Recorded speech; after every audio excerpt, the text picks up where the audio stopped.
Hello. I do these notes for these little videos in this book that was given to me by a lovely little boy. And Sarah's notebook, it says.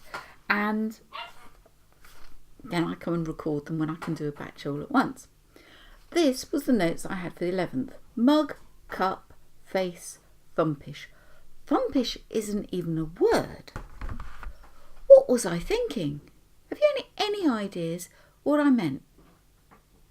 No, give it some thought, or don't give it some thought, life's too short. The point is, sometimes in the exam you'll come across things and you haven't got a clue. Don't waste time thinking about it, or certainly don't steal time from other questions. Have a look, decide you can't do it, shove in a guess, and then move quickly on to something else that you will get the marks for. You see children stuck on sort of individual questions, and it takes them forever, and you think, just get on.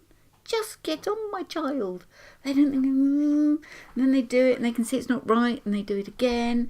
And you think, persistence in practice, in the exam, move on. Thumpish. What was I thinking?